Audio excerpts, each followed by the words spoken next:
Hi, it's Hannah. Thanks for watching today. Today's perfume review is going to be on Perfumer 303.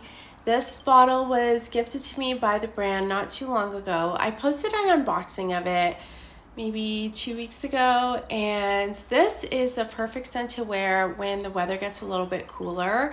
So perfect for fall and perfect for winter, and so I've kept it in my perfume rotation since I unboxed it, and I've been wearing it quite a bit. And part of the reason is because it does seem to get a lot of compliments when I wear it. I think it's because it's very strong, but I think also the blend of spices and warmer notes makes this so addictive to smell, and it's just like a delicious blend of ingredients, and I think that people are just like captivated by it, and that's why it seems to get a little bit of attention.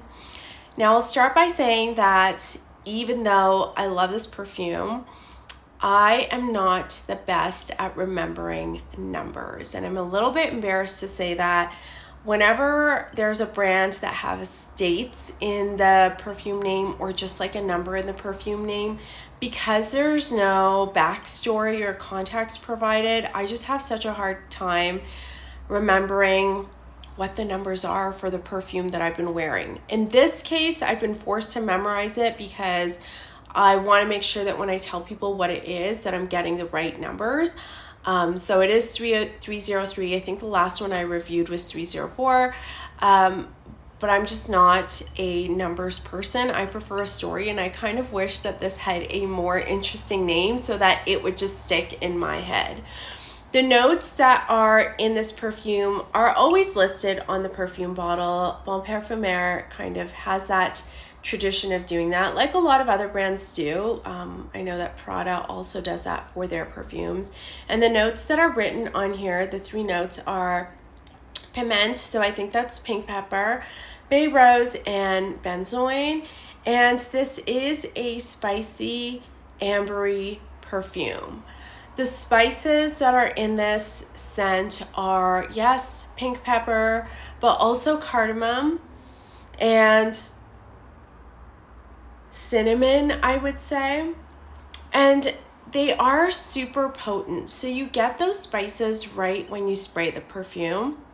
You get a little bit of this powdery rose that kind of blends your top notes and your base notes together. And the base is this ambery, concentrated blend of vanilla, benzoin, and patchouli. So you're getting kind of a sweet, but also a bit of an earthiness because of the patchouli. It's almost a gourmand kind of patchouli, but without any of the cocoa or tea notes that other patchouli scents sometimes have. This is just like a sweeter patchouli that gives this perfume that ambery kind of backbone. So when you think of your favorite amber perfumes, and they all kind of have this coziness to them, a sweetness, in this case, that coziness and sweetness is present, but it's almost turned into this mouth-watering blend because of all the spices that are in the top notes. And you get a lot of those spices right when you right when you spray this perfume, but I don't think that they function just as top notes. I think that they actually stick around for quite a long period of time.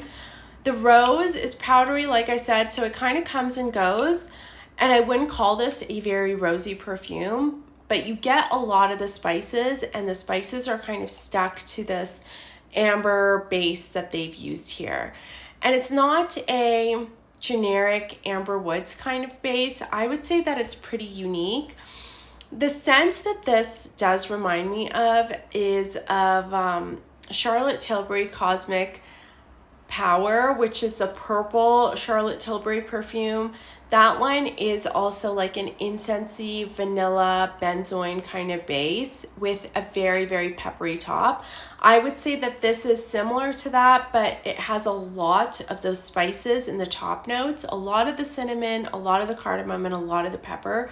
So you're getting this like mentholated, zingy kind of feel, but then it's turned almost gourmand because of the vanilla too. The other scent that this reminds me of is of Tom Ford Noir Extreme, which is the perfume that is in those squarish gold bottles. I think it came out a couple years ago, and I never did end up purchasing a bottle because I felt like the base of that perfume was a little bit too generic for me. For this perfume, I feel like the base is still more interesting, and Noir Extreme is a little bit masculine, and I think 303 kind of goes into genderless territory where it's not too masculine and it's not too feminine either. If you were a fan of Noir Extreme, then I think you might be a fan of 303 also, just because it is so spicy. If you were a fan of Charlotte Tilbury Cosmic Power, but maybe that one is just a little bit too expensive, or maybe you're not a fan of those bottles. I know those bottles got just so much hate when they initially came out. Then again, you might want to smell 303, especially if there is a Bon Parfumeur counter around you. You might want to check it out in person before you purchase it. I know in Canada we can get this brand at Harry Rosen, and we can also get it at Simon's stores. And a lot of people think that this is like an in-house brand for Simon's or Harry Rosen, but it's not. It is a French brand. I had the opportunity to connect with them when I was at Excellence earlier this year. And so I bring up that story about having a hard time remembering numbers because I remember I smelled a few of their scents and I liked some of them, but I wasn't able to make notes in the moment. And because I didn't do that, I didn't remember which perfumes I really liked. So when I've had the opportunity to ask the brand to send me some things, I have kind of gone in blind where I'm kind of guessing at what I might like and then having an adventure smelling it once it arrives at my doorstep. The last one I reviewed was 304. I did like that. It has a really fresh laundry kind of musk in the base, so I think that one is better for the summertime. This one, like I said, is definitely one that I will wear in the winter.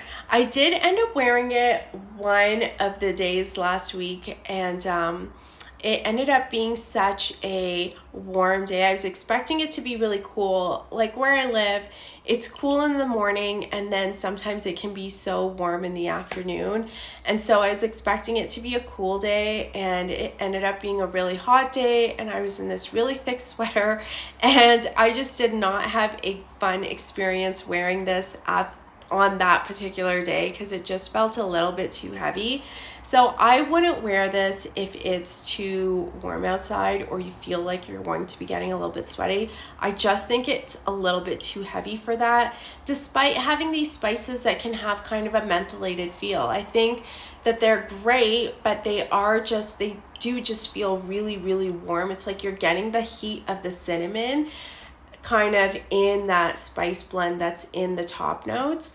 So I do think that this is better for cooler weather, and when it's like 10 degrees outside, this perfume really just blooms and lasts a really long time and has an impressive amount of sillage as well. I can smell this for the whole entire day. So every single time that I've worn this, whether it's been cold outside or warm outside, I've been able to smell it for, I would say, 8 or even 10 hours. Like I'll spray it in the morning before I leave for work, and then at the end of the day I can still smell it. I also do end up spraying my clothes and my hair. Like I said before, it is super concentrated, so you probably don't want to wear more than 2 or 3 sprays of this, but if you like to wear your scents more heavily, or you're living in an environment where perfume tends to disappear, then have at her and wear as much as you want. But for me, someone's called me an undersprayer. I only like to wear 2 or even 3 sprays of this, and then I feel like that's enough. And I'm getting sillage out of it. Other people can smell it. I'm getting a whole day of wear, and I'm okay with that. I just think that it's so yummy and delicious, but I definitely don't want to annoy the people around me when I wear it. So that's Bon Parfumeur 303. Definitely my favorite one of the brand so far. I've really been enjoying wearing it. I hope you have a chance to check this out, and if you've smelled it, let me know what you think. If it reminds you of anything, let me know.